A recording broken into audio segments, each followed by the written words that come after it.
I need you to listen to me for just 5 seconds, because what I'm about to say might sound small, but it changed my entire life. I was 65 years old when I realized that most people don't fail because they're weak. They fail because no one ever stops long enough to hear their story. That morning, I was sitting alone in my car, hands shaking on the steering wheel, wondering how a man who worked his whole life could still feel invisible in his own country. I had no audience, no applause, no safety net, just a phone with no new messages and a lifetime of memories pressing against my chest. I remember thinking, if I disappear today, nothing changes. That thought hurts more than hunger, more than exhaustion, more than poverty. And if you've ever felt like that, even once, then this story isn't entertainment for you. It's a mirror.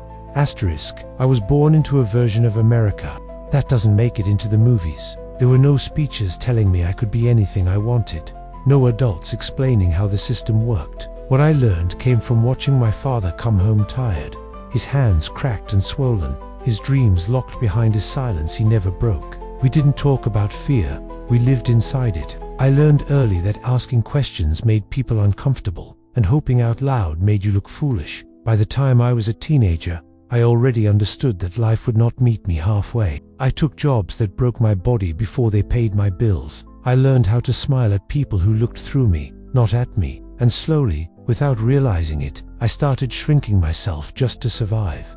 Asterisk, years passed, decades really, and I became the kind of man people rely on but never remember. I fixed things. I showed up early. I stayed late. I kept my word, even when no one kept theirs. And still, every promotion went to someone else. Every opportunity somehow missed my name. I told myself it didn't matter, that dignity was enough, that hard work would speak for itself. But there's a quiet damage that happens when effort goes unnoticed for too long. It doesn't break you all at once. It erodes you slowly, day after day, until one morning you wake up and realize you don't recognize the man staring back at you. That's where my real story begins, not with success, not with victory, but with the moment I almost accepted that this was all my life would ever be.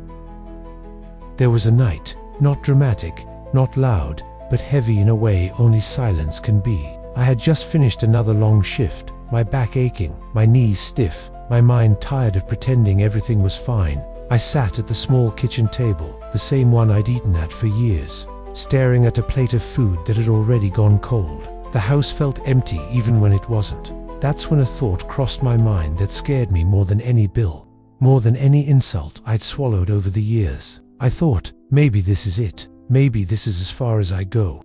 Not everyone hits rock bottom with chaos. Some of us arrive there quietly, sitting down, breathing normally, realizing no one would notice if we stopped trying tomorrow. That realization doesn't scream, it whispers, and whispers are dangerous because they sound reasonable. Asterisk, I started replaying moments from my life, like scenes from an old film no one else wanted to watch. The times I stayed silent when I should have spoken, the opportunities I didn't take because I was taught they weren't meant for me. The anger I buried so deep it turned into numbness. I remembered being a young man, standing outside a building after a job interview, watching someone else walk out smiling, knowing before they even told me that the job wasn't mine. I remembered telling myself, keep your head down, don't make trouble, just work harder. That advice kept me alive, but it also kept me small. And that night, sitting alone, I realized how much of myself I had traded away just to be tolerated. Asterisk, the next morning didn't bring motivation or hope. It brought routine. I woke up, got dressed, and moved through the day on autopilot. But something was different. There was a pressure inside my chest, like words that had waited too long. On my lunch break, I sat in my car again. The same seat, the same steering wheel, the same silence. I pulled out my phone, not because I expected a message, but because, for the first time, I wanted to leave something behind. Not advice, not complaints, just the truth. I hit record, looked at my own reflection in a dark screen, and started talking. No script, no plan, just a man finally refusing to disappear quietly. Asterisk, at first, my voice sounded strange to my own ears. Older, slower, but honest. I talked about working my whole life, and still feeling like I was standing at the edge of the room. I talked about being taught to endure instead of dream. I talked about how loneliness doesn't always mean being alone. Sometimes it means being unseen. I didn't raise my voice. I didn't cry. I just told the truth, the way men like me rarely get to. When I finished, I almost deleted it. I stared at the screen for a long time, my thumb hovering, thinking, who would care? Then I remembered that man in the car from the day before, the one who thought nothing would change if he vanished. And for him, I pressed share. Asterisk, I didn't tell anyone I posted that video. I went to sleep the same way I always did, expecting nothing. Because expecting nothing had become a form of self-protection. The next morning, my phone was heavier in my hand, vibrating with notifications I didn't recognize at first. Messages from strangers, comments from people I'd never met, men my age, women younger than me, people from places I'd never been. They weren't praising me. They weren't calling me inspirational. They were saying things like, "That's my father. That's me." I thought I was the only one. I sat on the edge of the bed reading those words, feeling something unfamiliar rise in my chest. Not pride, not happiness, but relief. For the first time in decades, my life didn't feel like a mistake I had to justify. It felt like evidence. Evidence that endurance has a voice, even when it speaks late. Asterisk, as days passed, the messages kept coming. Some were short, some were long.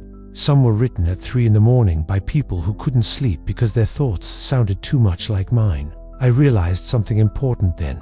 People don't share stories like this because they're entertained. They share them because they feel exposed in a safe way. They feel seen without being judged. I hadn't gone viral because I was special. I went viral because I was honest in a culture that teaches people like me to stay quiet. And that honesty didn't just change how others saw me, it changed how I saw myself. I wasn't invisible. I had just been unheard.